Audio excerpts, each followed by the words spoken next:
is also interesting because a lot of us think, oh my God, now I need to put myself out there. What are people going to think? What's my mom going to say? And you kind of just have to get over this, because at the end of the day, half the people probably don't even see what you do on social media.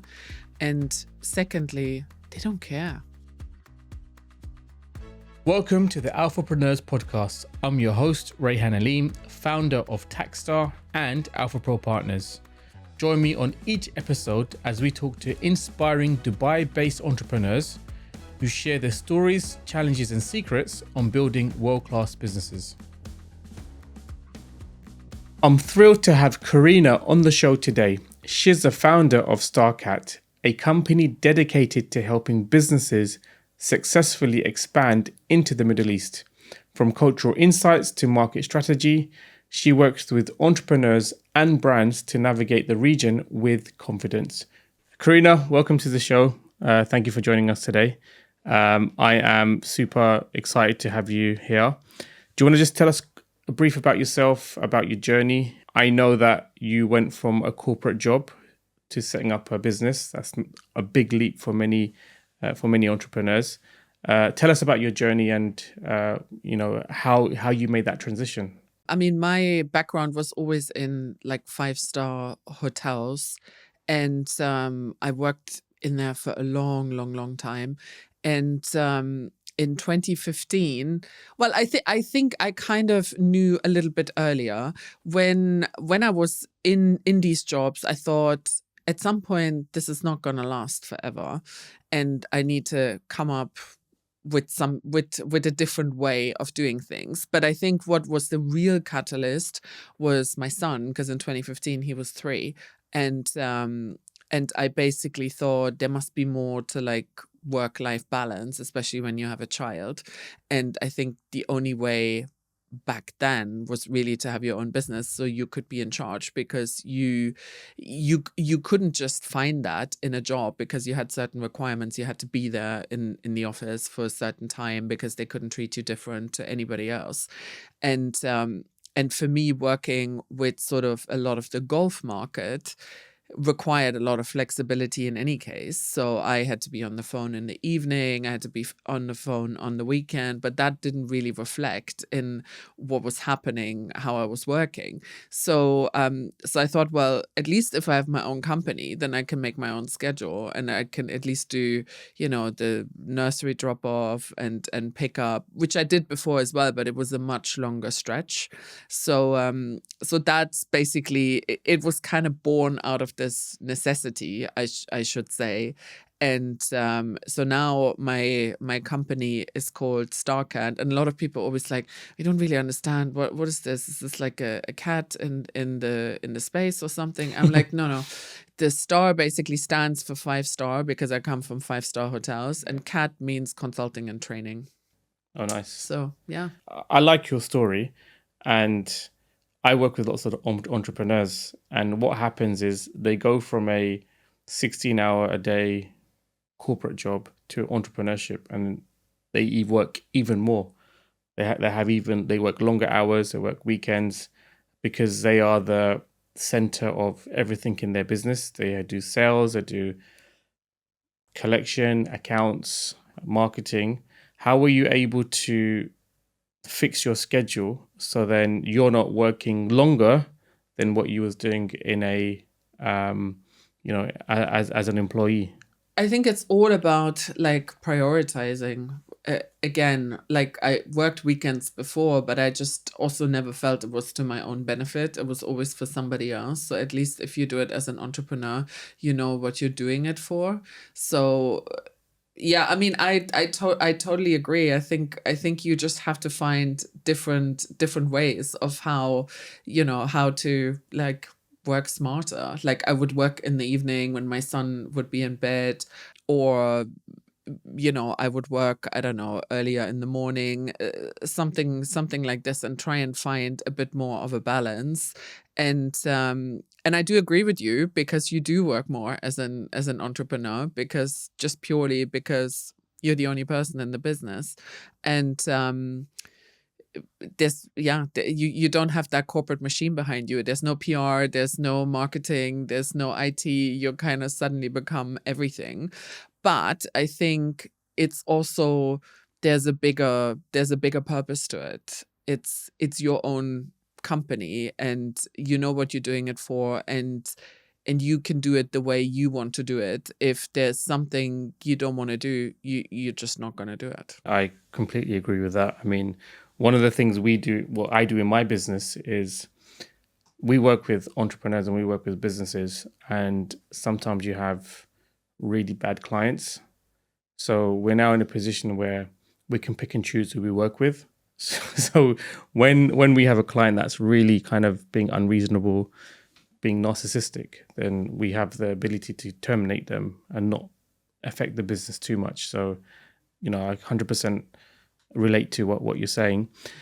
One of the things that StarCat does, your business, is quite interesting. You're based in the UK, originally from Germany, and you're advising businesses to set up in the Middle East. So whether that's Saudi, UAE, Qatar, Kuwait, you have a lot of you have a depth of knowledge of the region in terms of you being here, you understanding how to do business out here as well. Tell us more about what kind of things you do, how you got fascinated by the region. You have a lot of content on social media about the region as well, which I like, and you have lots of fans, so congratulations on that. Tell us more about that. Well, I mean, it's really interesting because I sort of fell into this Middle Eastern region area, I think, through my hospitality career. And it's even more interesting to, like, if you look at how I grew up, because I actually grew up in East Germany, and I was 12 when the wall came down, and I had never met an Arab person in my life. Until I came to London and started working in hospitality. I mean, I worked a little bit in hospitality in Germany, but that wasn't really the same. So I came to London, and suddenly I started meeting all these people from the Gulf that, first of all, at that point, I didn't even know where it was. And secondly, this was so alien to me. Like, I'd never heard of princes and sheikhs and all these different titles, and it had such a different culture to how I grew up. I just couldn't understand, like, what was going on. But I learned very quickly, and I also had a really, really good mentor at the time who had been at that particular hotel that I worked at for like 30 odd years. And this was also, let's keep in mind, this was pre-social media. This was pre-2007. So there wasn't that much information out there. And people you had to learn by doing, or you had to meet people and understand. So I would always ask him all these questions. Who is this? What family is this? How do you read the names? I don't understand. Like, have they fallen out? Have they made up? What has happened here? And he would be like so patient and explain me all of these different things. And that's kind of how I learned, by meeting people, making lots of different mistakes, and then getting really curious about the region. And then my first trip to Dubai was in 2005. So that was a long time ago. And it was obviously very different to what it is now. Yeah. And I think, I don't know. Like, I didn't even think about it much at the time in 2005. I didn't do any research. I was just like, let's just go to Dubai and see what it's like. I had no idea if it was dangerous or anything. Like, I was just very adventurous, and I thought, oh, let's just go and let's see. But I think what I also could see very quickly was that a lot of the people that I worked with, which were predominantly like European, British, German, they just didn't really understand that culture. And a lot of them were very like, oh, these clients are so rude. And the clients would be like, well, the service is really crap. But there was a real breakdown of communication, and I could really see that you could only bridge that by asking lots more questions. And that's exactly what my company does now, is sort of we advise companies more sort of on the cultural etiquette versus setting up companies. I think it's more about like, how do you do business? Like, how do you develop all these soft skills? How can you really form relationships? Because that's essentially what I had to do for years, to try and form relationships in order to get business, in order to look after these people.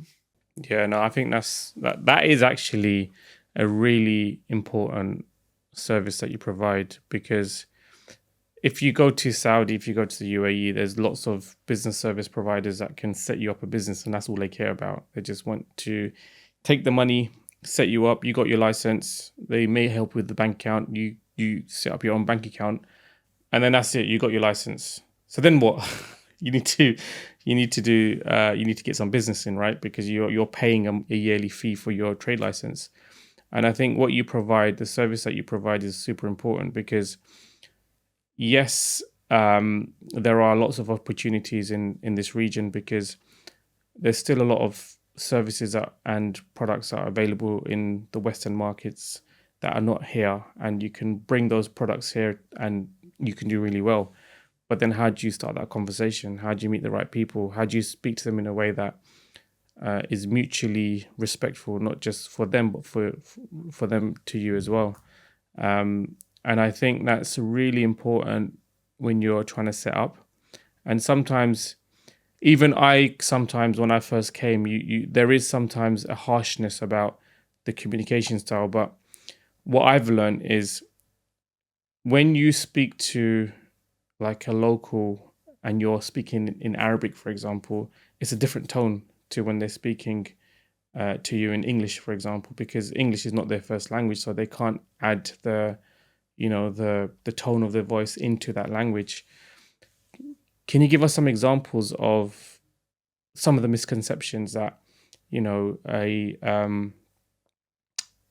Western company comes into the region, they're having the first meeting with a local, and it's not working out for the communication reasons or a communication barrier? Can you give us some examples of what kind of things they should do and some of the tips that you would provide? Sure. I think the biggest one for me is essentially assumptions. There's so many assumptions that Western companies make, and I come across this all the time. I think number one is that everybody is the same. And that's what I see time and time and time again. So Saudi is the same as the Emirates, is the same as Qatar, and it's not. And I keep saying to companies, you need to have a strategy for each country. You can't assume, and even within the country. So, for example, in Saudi, some of the regions are very different. Like Riyadh is very different from Jeddah. Yeah. So it's and also the people there are very different. But that's what a lot of Western companies don't understand. They think they can do, the same approach with everything, and it just doesn't work. And that's where a lot of them, I think, fall down in their marketing, in their whole approach.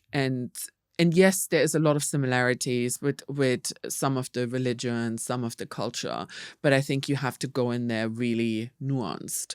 And the same, I think, also applies to like seniority, titles, the way, some of the royal families are structured. I think that's another thing that you have to look into a lot more.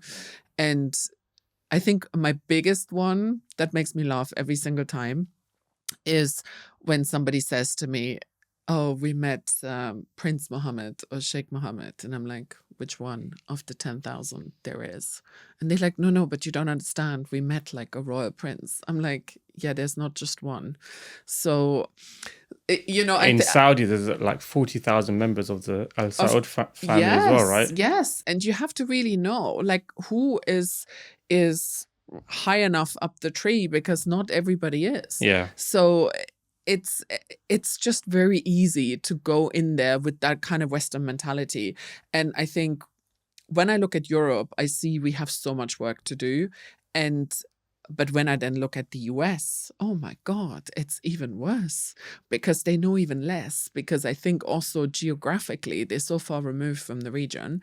And it's very, very interesting how still to this day, I think we forget, because we do a lot with the region, but we forget that you sometimes have to strip it back to basics, and you have to really go back to basics and say, this is what you should do, and this is what you should look out for, and please don't assume everybody is the same, and just don't go in there with assumption point blank. I think take your time to do some research and actually, you know, prepare yourself for these trips. Learn a little bit about what the countries are about, what they want to achieve, and so many people still don't do this.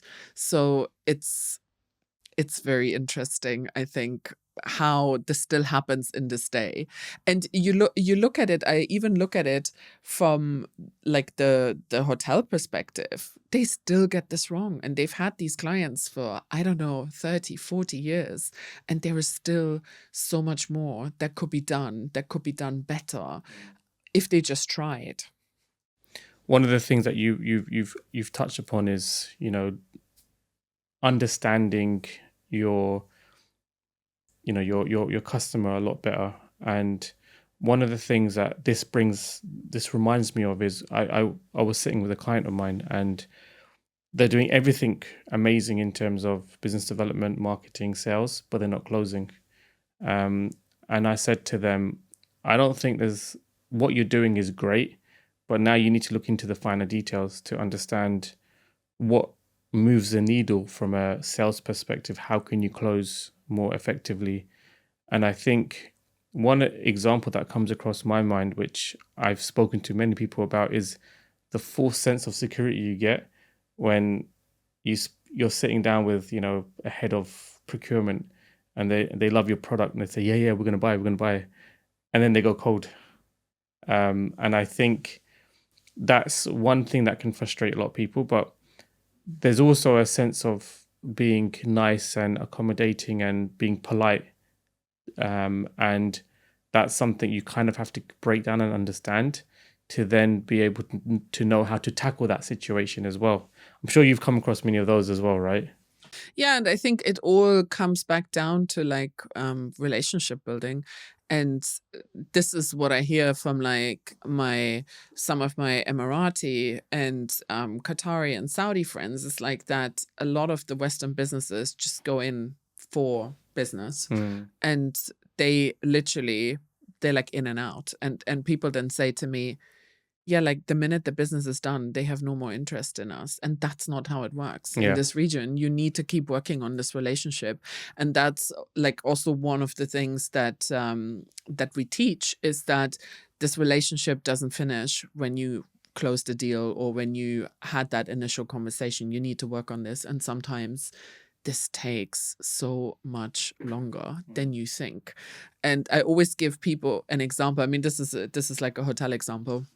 I used to go to this office in Abu Dhabi for 5 years, and I saw the people in there all the time because I wanted to get like a booking from there at the time when I was in hotels, and I was like, this is just never gonna happen. But I kept going, and eventually I did. After 5 years, I got the call saying, yes, we're ready to do this now.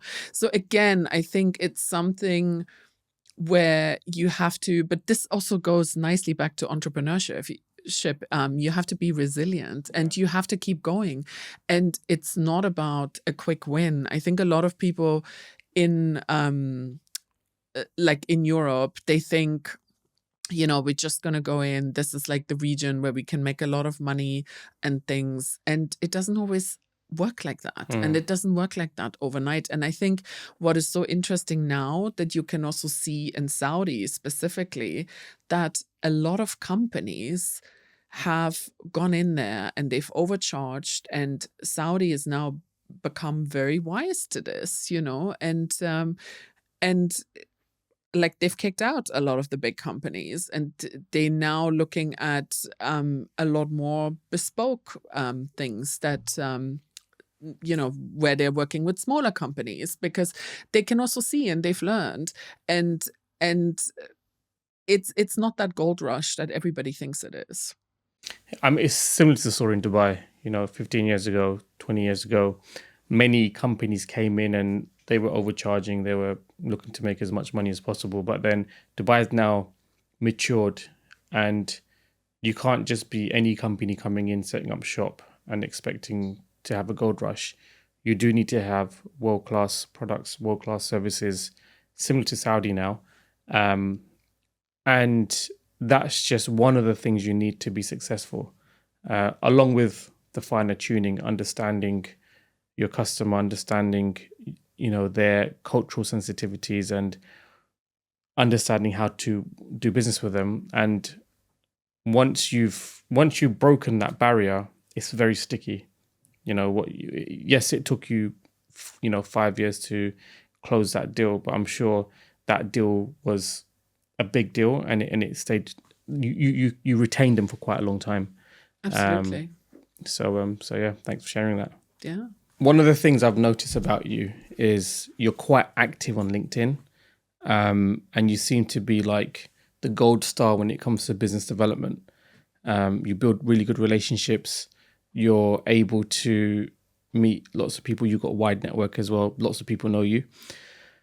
As an entrepreneur, one of the things that we have to constantly think about isn't necessarily the product and the process and the operational side. It is, we are the face of our business, and people buy from us, even though we might have a product. So what kind of advice would you give entrepreneurs to kind of be a bit active on LinkedIn, work on business development? What's your secret sauce from that point of view? First, number one, I think with LinkedIn or any kind of platform, I think you need to master one platform first. And with that, it's also interesting because a lot of us have that where we think, oh my God, now I need to put myself out there. What are people going to think? What's my mom going to say? What's my friend from school going to say? And you kind of just have to get over this, because at the end of the day, half the people probably don't even see what you do on social media. And secondly, they don't care, because they have their own life that's going on. So whatever. And even if they have an opinion, they don't pay your bills. You need to pay your bills. And in order to do that, you need to get visibility. And I think before social media, we never had that. We never had that platform. We had to spend a lot of money to, I don't know, advertise or something. And now with social media, that has changed, because we are now in charge. And a lot of these platforms obviously are free, or you have a small charge. So you just have to put yourself out there and talk about something that matters. And I think what you talk about, you don't have to reveal your deeper inner secrets or what's going on in your life. You don't have to talk about all of this, but you have to find a way to kind of connect to the audience and to your ideal client. And that, if you can do that on social media, then that is very powerful. And I think we looked at loads of different people that have done that really well on social media, and you built up a presence. I mean, it was just so funny. This week I was at Arabian Travel Market here in Dubai, and I had, I think, probably 3 or 4 people that stopped me, and they were like, "Oh, I think I saw you on LinkedIn." I'm like, "Oh my God, this is kind of wild." So, and they're like, "No, but we really love the content, and we love what you say about the region, and more people need to know about this." And I thought, "Oh, this is actually really nice." And these people, I had no clue who they were. And some of them were actually from the region. One was from Saudi. I think one was an Emirati who had a company. And I thought that was really nice, actually. It was just so nice to feel that there is more people who see what you do and they appreciate it. And I think that's the other thing. I think there's way more people who see what you do and appreciate than what you think they are. But that also, sorry to cut you off, but you raised a really important point. The fact that random people appreciated your content means that you're very genuine in your content as well. It's not like you're sending a hook and say, "Oh, pay for this or buy this or subscribe to this. You're giving genuine information and awareness to your audience, and they're appreciating it. So I think what you're doing from that point of view is really, really important as well. And I think it's really nice because I also look at some other people's posts, you know. So for me, this is the same thing. I sometimes also need advice on things, or I need to find good people. And it's really nice if you can do that on social media. So I'll give you some more examples. So there's this tour guide from Oman who's really active on LinkedIn. And I don't know, I think his post popped up a couple of times in my feed. And I'm thinking, oh, this is actually really nice. And I had a friend of mine who said, oh, you know, you should really in Oman. I'd been to Muscat, but I'd never really looked much more into further south. And this friend of mine said, oh, you should go to Salalah. It's really amazing. I Yeah. was like, oh, okay, I need to have a look. So anyway, so then I thought, oh, there's this guy that I saw and he kept posting about different things. So I reached out to him and I said, oh, can you give me some more guidance on Salalah? And then basically he put together a whole tour. And we went there, I think this was 2 years ago. And we went there and we had the best time and it was great. And a similar thing happened to me in Saudi, where basically I met this tour guide from Saudi on LinkedIn again. And I thought, oh, this was last year. I want to do something else in Saudi and not just go always to Riyadh and Jeddah and do the obvious stuff. And he said, oh, why don't you come to Taif? And there's rose season. And that just coincided just before Arabian Travel Market last year. And I was like, this is great. Let me do that. So he arranged a tour for me and it was the best trip that I had. Oh my God, I loved it. It was so good. And I keep telling everybody about it. So now I tag him in all the posts. If somebody asks me, oh, you know, what else should I do? Where else should I go?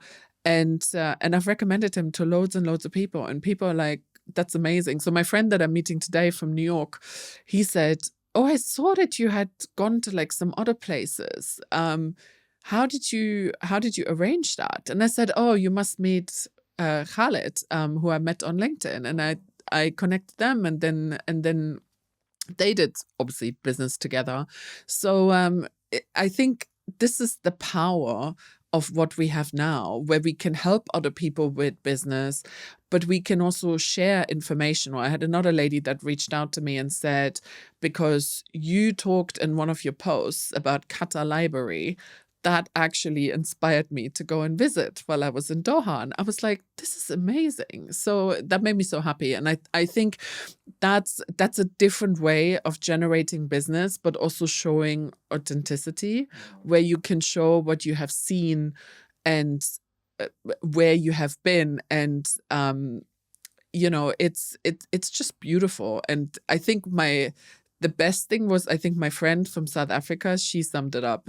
She said to me, before I met you, she said, I was really scared. I was at the airport in Dubai and I keep seeing all these men in white robes and I'm so scared that somebody's going to kidnap me. I mean, you know, given she comes from South Africa, where like kidnapping is a thing. Yeah. And she said, but your posts open my eyes and I see like you travel by yourself. And I'm just like, wow, now I'm actually really inspired to go. And I don't feel like this anymore. And I think that's the power of social media. So yes, there is an element of, you know, you want to promote your business, you want to put yourself out there, but you can also reach so many more people and you can actually make a real positive impact with to other people. Yeah, no, I think that's a really good example of using LinkedIn and using your personal brand for a positive impact. In terms of business development, you obviously do a lot of offline and online activities as well. What kind of advice would you give entrepreneurs in terms of business development, you know, building relationships, especially within this region? What's worked for you and what hasn't worked for you? What kind of tips do you have? I think you need to go and find your tribe. And with that, again, I think sometimes that will take some time. You have to find the right kind of networks. And again, that's where social media is very handy, because you end up meeting more people, but you do need to meet them in real life. So like there's nothing that can be replicated on Zoom or anything. And that's very specific also to this area. I mean, the Gulf region, they don't really like to do like Zoom Yeah.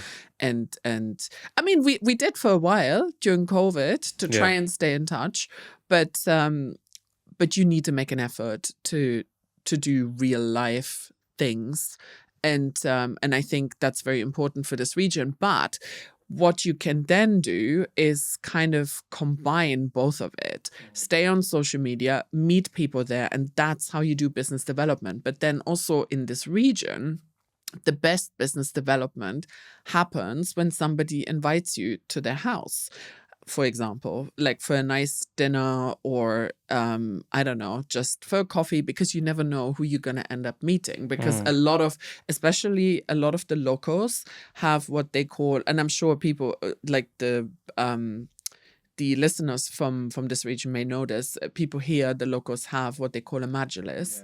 And you never know who you're going to meet in there. You might meet the auntie, the cousin, the friend, all of these kind of people that maybe before you had never met. And that for me is how I broadened like my network, because I had never met half the family, but then suddenly I got invited to this gathering, and here we are. I have potentially 10 more clients, and I think that's really interesting to me, because those are the people that you want to reach. And very often, I think, and again, this goes against everything that my German nature is, where you think, you need to give yourself a bit of time as well. You can't just go there with an agenda and say, oh, I'll be there for an hour. You might need to be there for 3. So I think you need to be flexible and make an effort. Yeah, and I love the fact that what you mentioned about LinkedIn and business development, they go hand in hand, but you can't expect the same results meeting people with LinkedIn. So I get a lot of entrepreneurs who come up to me and say, you're quite active on LinkedIn. Are you getting leads? And I say to them, LinkedIn is not there for you to get leads. It's there for you to build relationships. And then off the back of that, you meet, as you said, you would then meet someone that you've connected with. And then that could then lead to business. It might not. It might lead to them referring you to someone else. So yeah, going back to your through 1 hour, maybe 3 hour meeting, flexibility. So you're the second German on my podcast. And one of the things I asked him, so he does business setup. And one of the things I asked him, he's also was mentioning that there's a lot of Germans who are coming to Dubai because you're paying 43% tax if you're based in Berlin or whatever, right? Yes. And here he's 9%, and a lot there for them 9% is reasonable. How in this region you set up meetings, and I'm come from a British background, and obviously I'm quite I like to make sure I'm on time and I schedule things accordingly. How have you found the culture of being on time? Obviously being a German, you're literally there on the dot. I mean, today when you met me, you was here 10 minutes earlier than our usual slot. So I was like, I need to make sure I'm here on time, if not earlier, because I know you're going to be here earlier than me. How does that? How do you kind of how do you overcome that kind of time frame difference between you and someone who's based out here, and they might be 5 minutes late, half an hour late, but then you scheduled an hour for a meeting, it ends up going into 2 hours or 3 hours. How do you reconcile that? I think you just have to be flexible. I think that's the key, and you can't schedule meetings too close to each other, because I think that will put you in trouble and that will stress you out. And I mean, I'm still early normally for my meetings, and but also here, like today I was early because I knew the traffic. Like the traffic was just horrendous in the last few days. So I left extra early, but I think you just can't be too rigid. And for me, you need to have like a list of clients that you want to see, and then I think you need to give yourself some room, and you can't beat yourself up if something doesn't work or if somebody is 15 minutes late, 20 minutes late.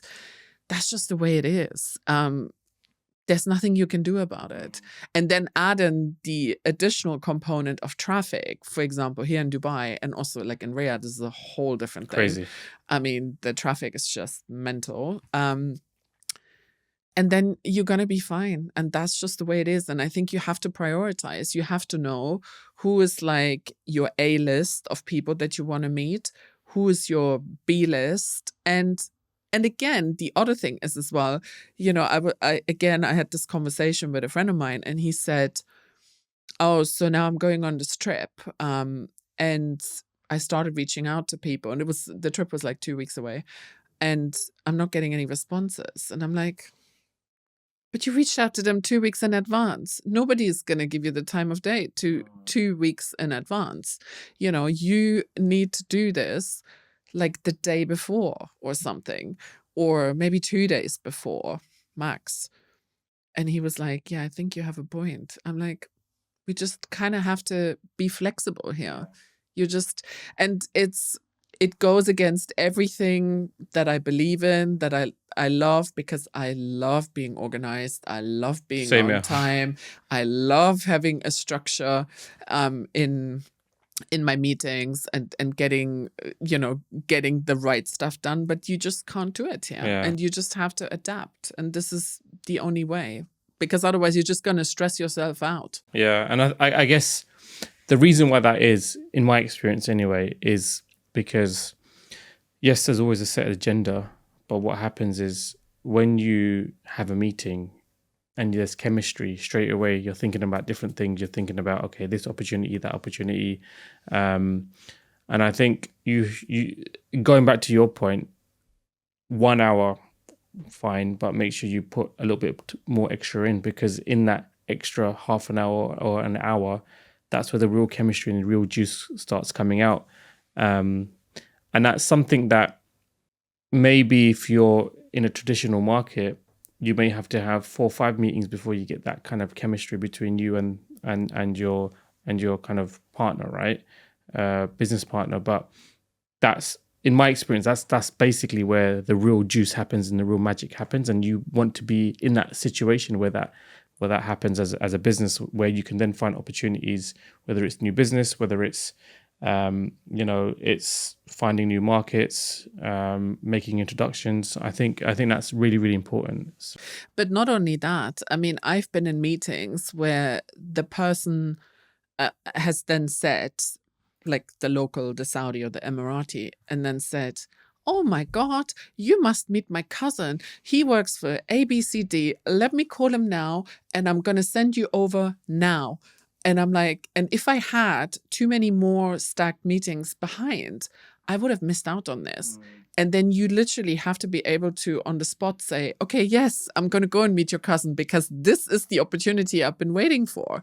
So, you know, if these opportunities are sometimes the best ones that translate into the best business, because you get to see somebody that maybe was on your wish list or subconsciously on your wish list, and you would have never had that opportunity. And this is very hard if you travel with somebody, to explain that. If you travel with a manager or whatever, like let's say a German manager who used to say to me, oh, I need to see your schedule. Who are you going to see so we have enough ROI on the trip? And I'd be like, oh my God, like how am I even going to explain this? We haven't got a set agenda and we haven't got a set amount of meetings. We kind of have to just, go with the flow here. Yeah, no, 100% agree. So at StarCat, you provide training for corporates. And this training is to do with the etiquettes and how to do business in the region. What's some of the surprising things before I ask you that question, what kind of things how does this training work? What kind of training do you provide? Is it in person, online? And what are the surprising things that you've come across in these training sessions while you've been training some of the companies who want to enter this region? So I think that training covers everything from, culture, what are the differences between the countries, religion, what are the different royal families, how do you read the names, like how should you deal with clients like this, anything you can essentially think of. And I think what has been the most surprising is how little people still know. I mean, you would think that people know a lot more with social media and the media in general, but people just they just don't. And again, I think depending where the training was, I think people still think that Dubai is a country. You have to like strip it back to basics and basically explain that there are 7 emirates, and this is and Dubai is just it's just one of those. Um, and there's a lot more there's a lot more questions that people ask also, like how to dress, will men even do business with women, things like that. So it's really, really interesting, I think. And people still have a lot of preconceived ideas of what it is like here in that region and how they need to deal with it. But the other thing, aside from the group training that we do, is we now also provide like strategy and sort of like marketing ideas for companies where they don't really have a plan. They have some clients from the region, but they don't know how to market to them, when to reach out to them, when is a good time. And we just did a project last year for a company where we mapped out their whole strategy for 2025 and then trained their whole sales team, and they were like, wow, mind blown, because we just had no idea all of these different things. And what is really interesting, because one of the new components that I now also add to this is LinkedIn, because LinkedIn, for example, for Saudi is very strong, and there's a lot of people on LinkedIn. And it's really funny because last year when I was at a conference, one of the people that looks after quite a senior minister in Saudi said to me, before we do business, we check people out on LinkedIn. And I was like, this is interesting. And I think that is so surprising to so many companies because they just don't know. And people regularly say to me, oh, LinkedIn is managed by HR. And I'm like, excuse me?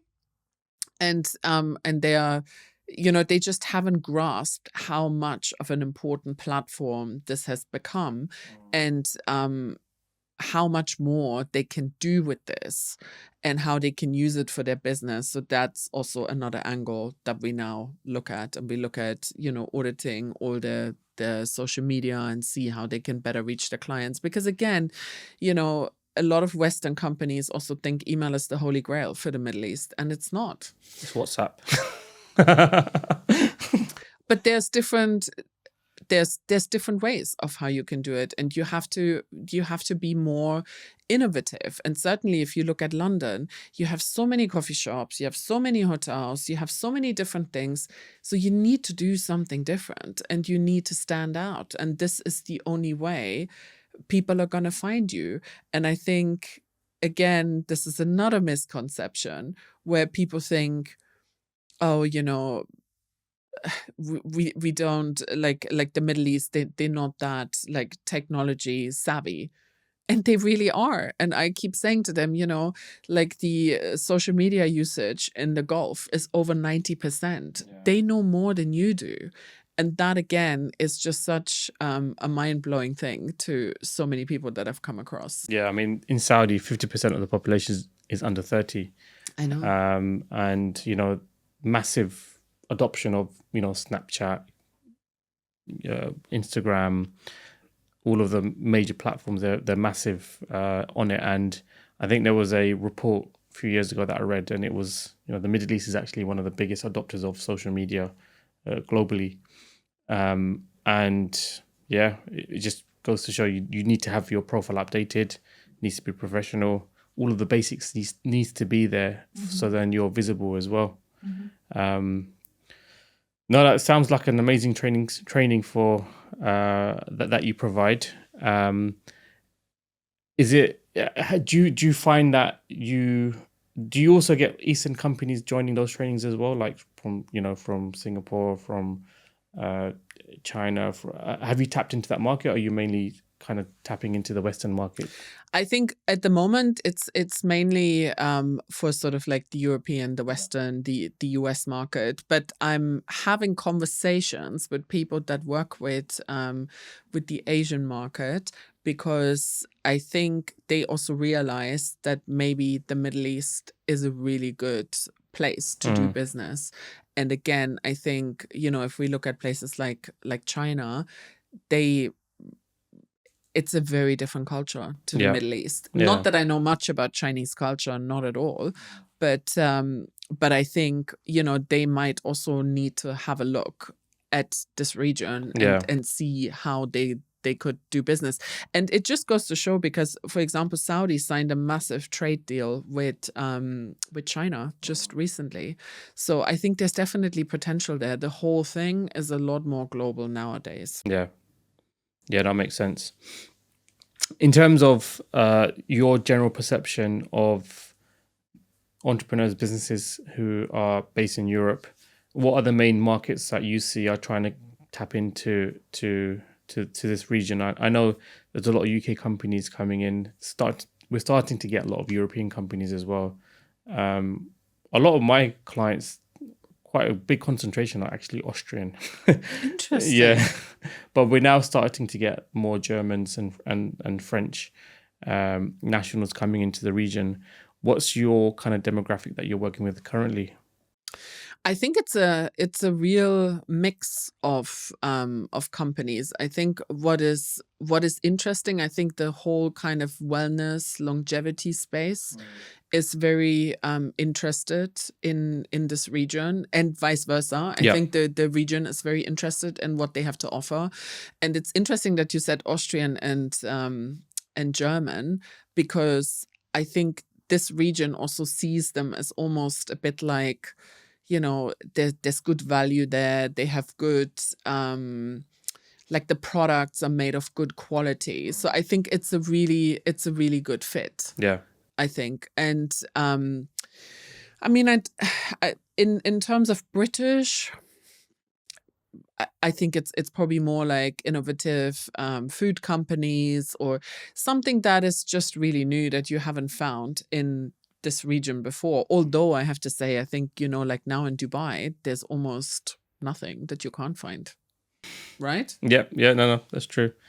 That's true. I mean, people ask me when they're coming from back home, UK, do you want anything from the UK? And I'm like, I can't think of anything. The only thing I can think of is Wotsits, but that's because my kids love Wotsits and I can't find it everywhere. So apart from that, everything else is here, which kind of makes it easy for everyone. In terms of your kind of experiences in Saudi, Saudi is a booming market. Saudi is where everyone wants to go to. Saudi's seen as the next gold rush in terms of businesses, and you're able to help them set up there. My experience of Saudi is, yes, there's lots of opportunities there, but at the same time, as we've mentioned previously, you can't just put any number to a contract or a product and expect them to pay for it. What kind of very specific advice can you give to entrepreneurs looking to set up in Saudi? Obviously, the setting up is more expensive than setting up in Dubai, for example, currently anyway, as we speak. And there are 50% of the population is under 30. So some of the youngsters who are there, they're a bit more aware of the Western culture. And there is a lot of employees who work for government who've studied in the Western market. So that kind of ice is almost broken. There's also a lot more kind of expats moving out there as well. So you'll find someone that you know, and there are more and more conventions and exhibitions out there, so you can go there and meet people and network as well. But from your experience, what do you see the recipe of success in terms of, okay, I've got a business I want to set up out there, I've figured out the regulatory loopholes. Now I'm ready to scale and grow my business. What kind of advice would you give from that point of view? I think again, like I said before, you have to prepare. I think you have to understand what does Saudi want to achieve, what is Vision 2030, where would your product or your service actually be complementary to that vision on what they want to achieve. So it's not just a case of you can just walk in there and say, oh, this is what I'm selling, and people are going to buy it. So I think you have to really, really do your research. And then I think number 2, I would say, is you need to be out there. You can't... Boots on ground. Yeah, you can't just expect to do this from the UK. That's just not going to work. And like you said before, I mean, obviously I don't set up companies in terms of tax and bank accounts. That's not what we do. I think we just advise on some of the cultural, some of the, what are like the projects, Vision 2030. But I think you need to, in order to understand all the tax regulation and stuff, you need to have a specialist there who can help you and give you all the different options, because also the options keep changing. So it's not something that is the same all the time. I mean, this whole Saudiization, I just heard this week that I think some things have changed again, and certain job roles have to now be given to Saudi nationals. Yeah. And that was different from what it was 3 months ago. So I think you need to have somebody who's there, who is with the regulations on the ground. And then I think you need to be there. And if that means you need to be there, I don't know, 2 weeks every month, so be it. Because again, there is just no way around that relationship building, that trust building, that networking, that, getting into the right rooms. And it's a time-consuming process. It really is. It's not something that's going to happen overnight. You're not going to go in there and sign a $5 million deal overnight. And, you go out there and think, oh, I'm going to sign this deal on my first visit. Well, you're probably not going to sign it on the first visit. You're probably also not going to sign it on the second visit. Maybe you will sign it on the 10th. But you just got to give it time, and you got to work on this, and you got to work on your network. There's no shortcuts. Yeah, no, that's very, very, very important point that you raise. Touching upon Saudiization and Emiratization, many companies now have to also think about hiring a local. In Saudi, the ratio is 1-4. Here it's 50-1, or sometimes 25-1. I've met amazing Saudi talent. What are the opportunities that companies have to hire a local who, born and raised in that culture, and they can help be a ambassador for your company? Tell us some of the experiences that you've had from that point of view. I think you will find some really great people, and you will find people like the locals that are very enthusiastic. And I think, maybe it may take a little bit of time to find the right person, but I think, the willingness is there, and people really, they're proud of that Vision 2030. I mean, I'll just give you an example. I went to Jeddah in February, and they had this big exhibition. I think it's still on until the end of May, called Biennale in Jeddah at the airport. So like a big art exhibition.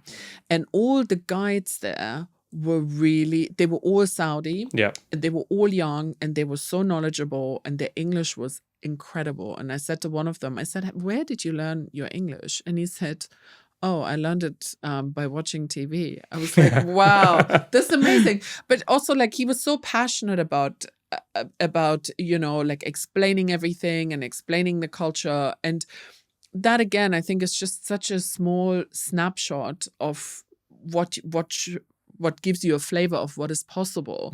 And yeah, it's not going to be easy to find. You're not going to find the right person to start with, but you might just, have to keep looking a little bit. But people are there, they're willing, they want to work, and Yep. they want to showcase their country to other people, especially when it comes to tourism.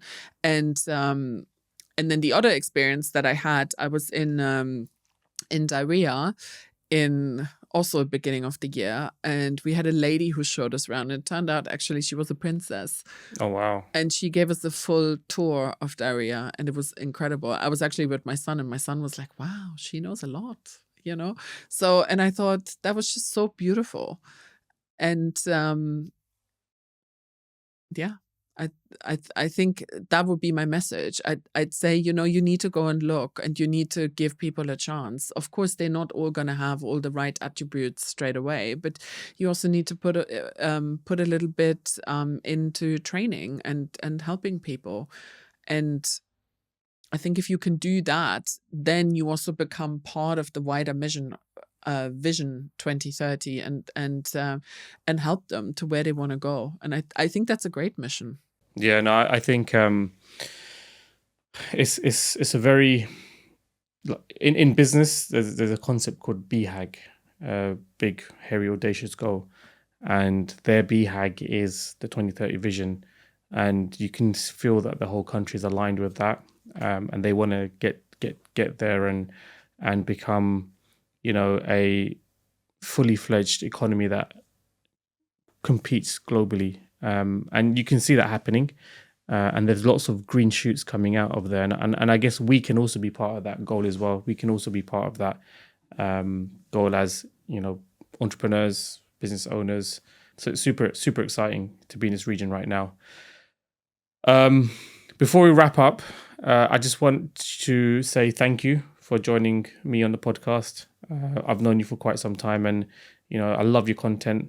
So I will also be one of those guys who taps you on the shoulder and say amazing content. Thank you very much, Karina. What's the best way that our audience can reach out to you, and where can they find you? I think obviously on LinkedIn. I'm very active on LinkedIn, like you. We touched a lot on this, and then the other place is my website, which is star-cat.co.uk, and yeah, that's where you can find me. Cool. We'll have that in the show notes, so they can connect with you. Thank you very much, Karina. Thank you for joining us on the Alphapreneurs podcast. I hope you enjoyed the show. Please subscribe and give us a 5-star rating and a review. Your feedback is appreciated. For show notes and more, check out the link in the description, and connect to me directly on LinkedIn and search for Rayhan Aleem. See you in the next episode.